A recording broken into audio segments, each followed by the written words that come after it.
national politics and international business are inseparable. Good evening, I am Gregory Fonseca. We are here today to discuss about national politics and how it works in Sri Lanka and how it affects and works in international business. First, let me introduce the panel joining for today's discussion. Mr. Chandana, our group leader, Mrs. Priyangika, Mr. Kitsiri and Mr. Ayodhya. To give a brief introduction to our discussion, Sri Lanka got an independence in 1948. From that point of time, over the past 17 years, Sri Lanka was ruled by two major political parties called UNP and SLFP.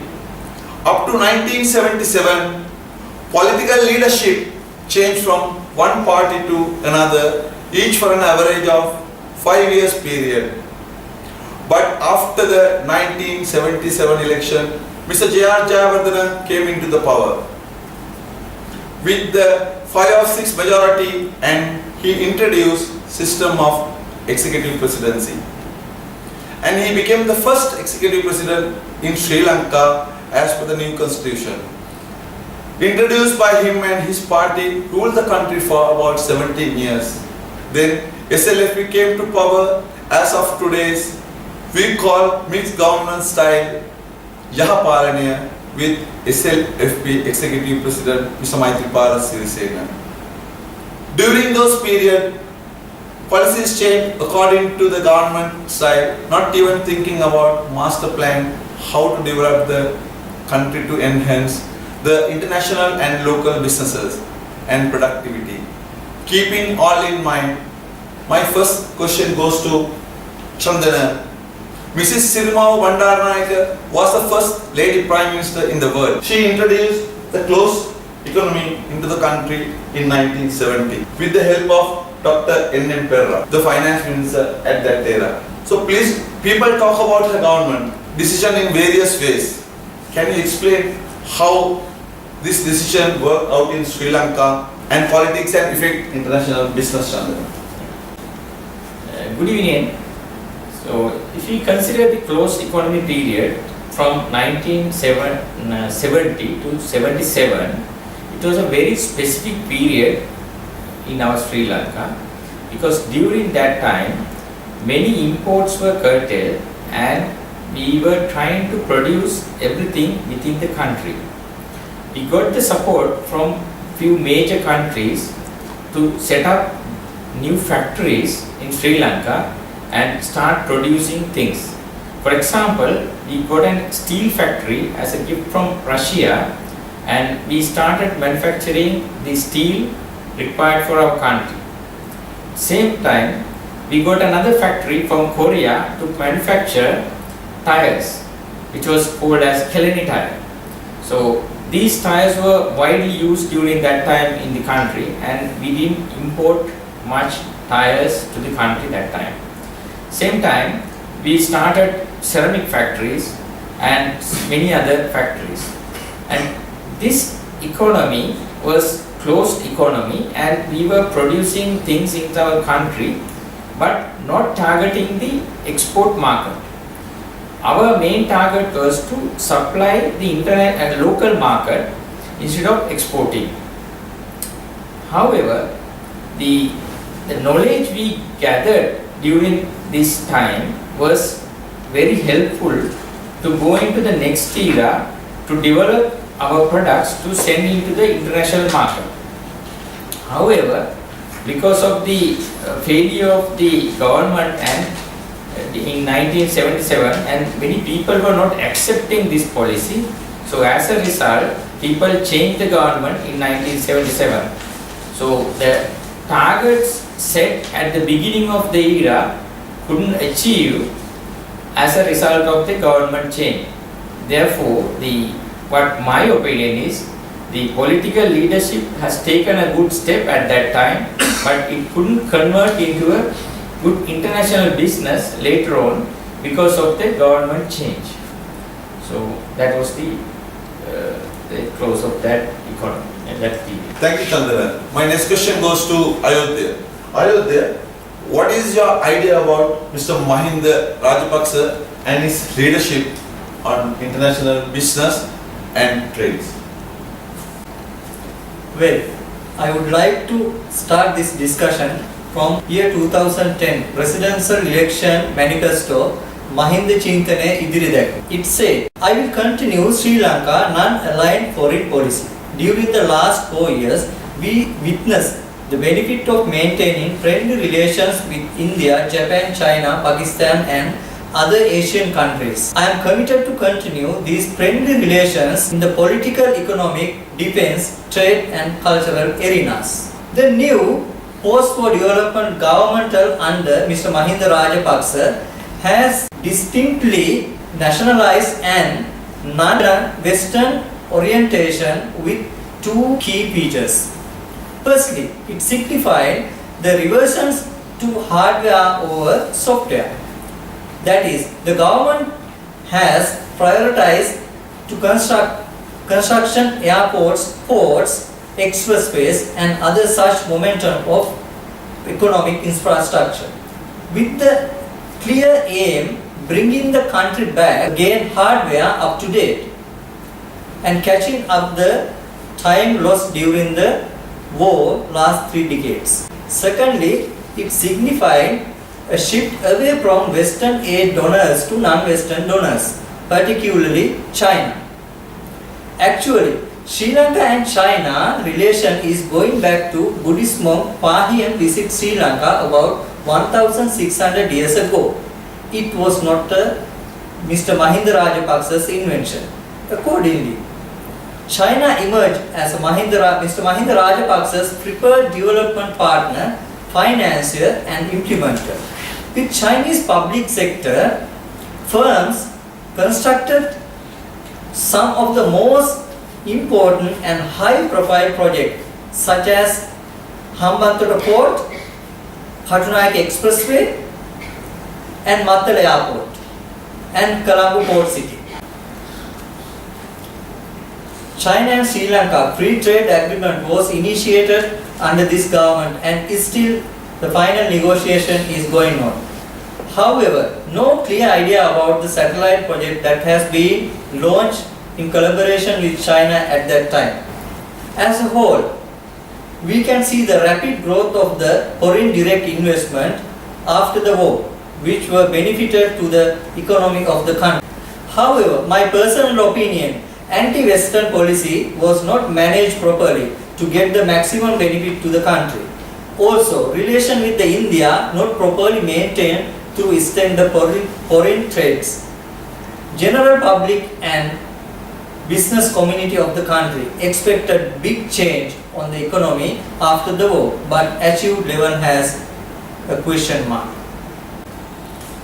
Kitsiri, can you explain how Yahapal governed Sri Lanka and the possible effects to international business, giving a few examples?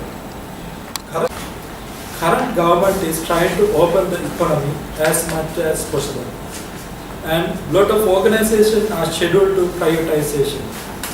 Also, government able to re-begin the export to fish export to European countries, and European Union is ready to offer GSP Plus for our government products.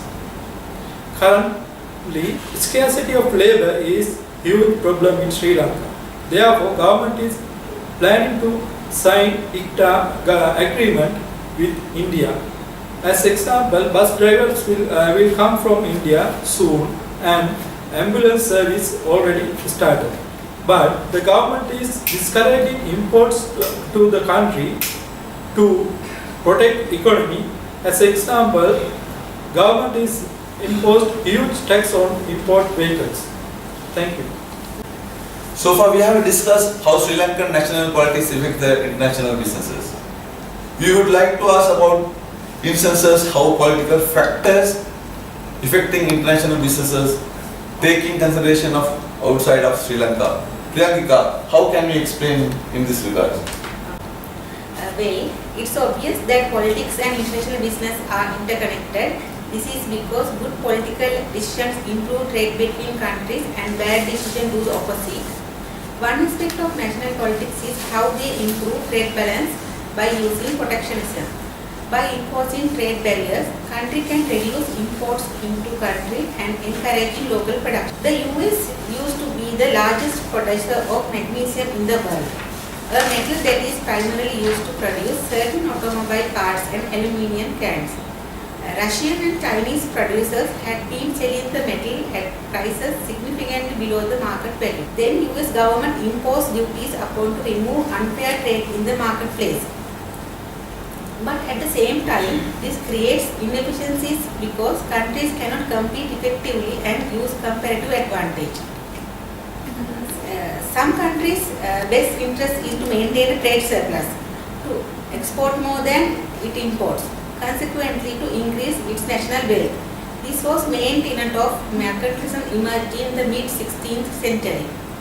The mercantilist doctrine is not yet dead.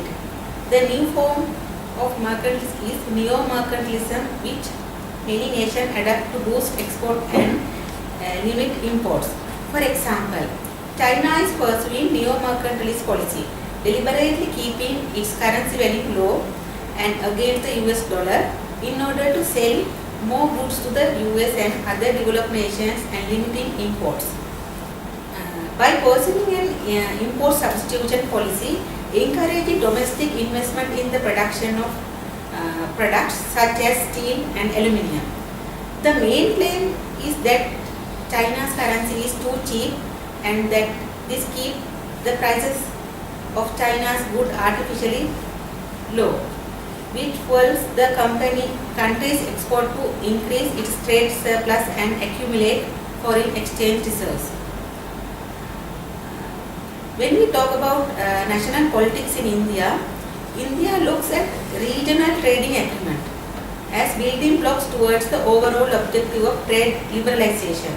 Therefore, it is participating in a number of regional trade agreements which are free trade agreements, Sri Lanka and with Thailand, comprehensive economic cooperation agreement, SECA, with Singapore, and trade agreements commit two or more countries to specified terms of commerce, most of the time involving mutually beneficial concessions. For example, Bangladesh with Bangladesh, Bhutan, Ceylon, Maldives and China. Other regional type of regional trade agreement, preferential trade agreements. We all know about SARC preferential trading agreement, SAPTA, and India is Mercosur preferential trade agreement signed between India and Mercosur on June 2003. Mercosur is a trading community in Latin America formed in 1991 and comprising Brazil, Argentina, Uruguay and Paraguay.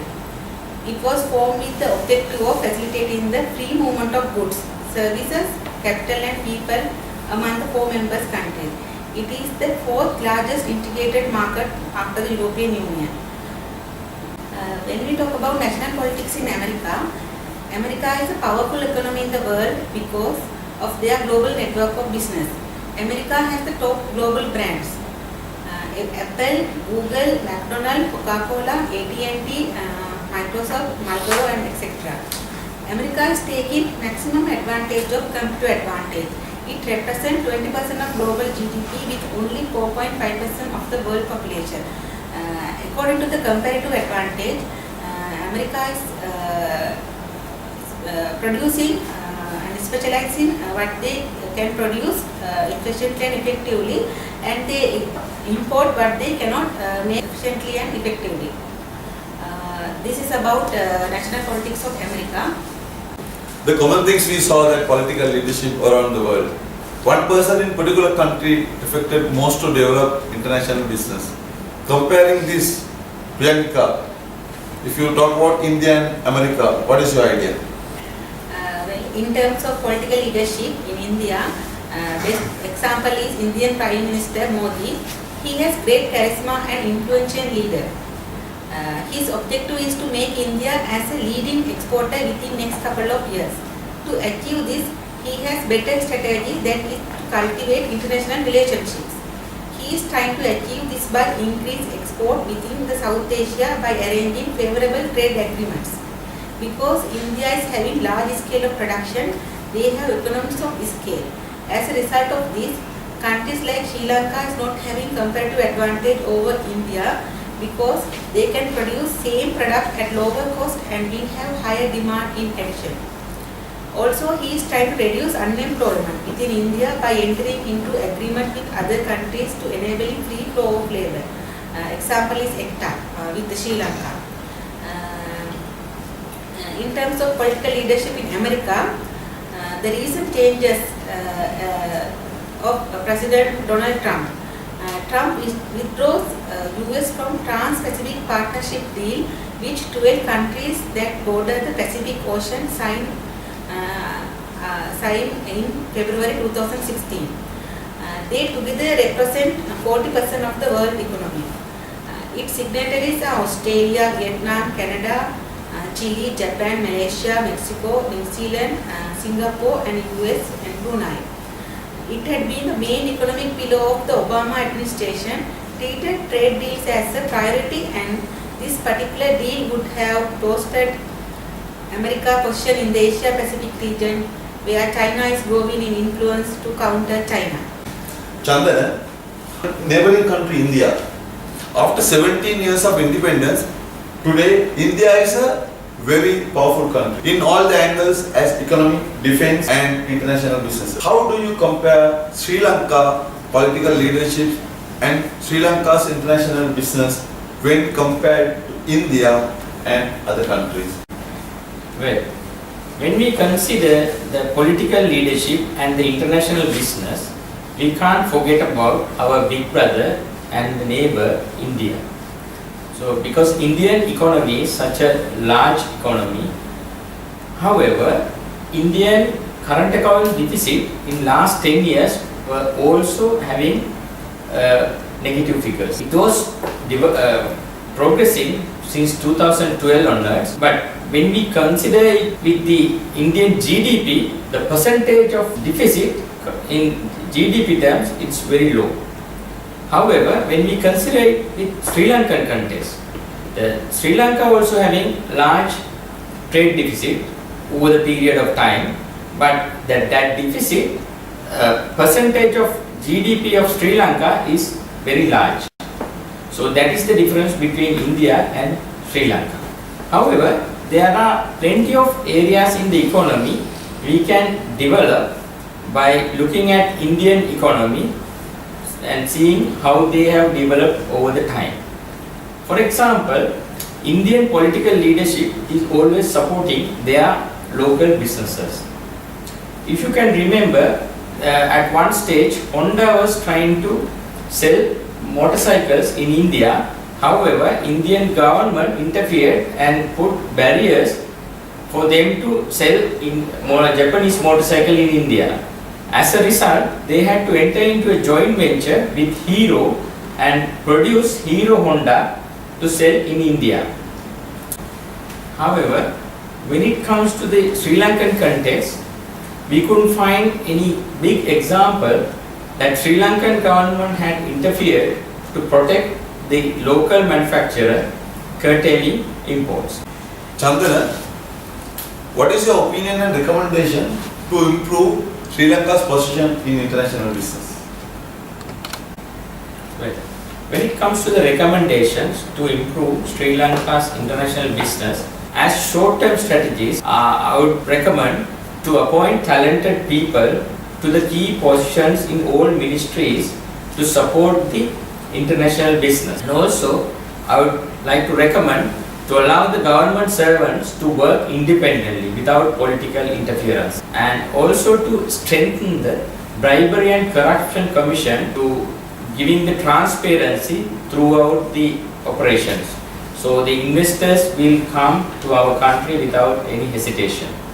And also to simplify the internal policies and processes to start businesses by the local and foreign investment. When it comes to the long-term strategies, I would recommend to create a culture to work on time within the country. This is a major issue in Sri Lanka for everyone to start business and run the businesses. And then I would recommend to create a culture to take the responsibility of someone's work and also educate the children from the school level itself to take the responsibility at management level and also how to manage their day-to-day activities efficiently and effectively. So then when they will grow up, they will be able to do the same in their businesses and in their jobs. And also I would like to recommend to allocate substantial amount of money from the national budget to research and development. So government can establish a research and development center to develop new products, and government can sell the developments to the private investors to produce it commercially and export. Because as you know, research and development cost is always expensive. So private investors, like in a country like Sri Lanka, is not capable enough to invest sufficient money into that field. So government should intervene and develop the products and sell it to the council. Those are my recommendations to improve the international business of Sri Lanka. Thank you, Chandana. Comparing all these points, Sri Lankan politics have reached a dead end without any reasonable outcome, which have not helped to achieve international businesses as expected. Our political leaders should think about our neighboring country India and their political leadership, styles to obtain international business, and also get the flavor from countries like Singapore and how their leaders work to achieve remarkable milestones which were favoring to their countries. In regards to international businesses, therefore we strongly believe that national politics and international business are inseparable. Thank you.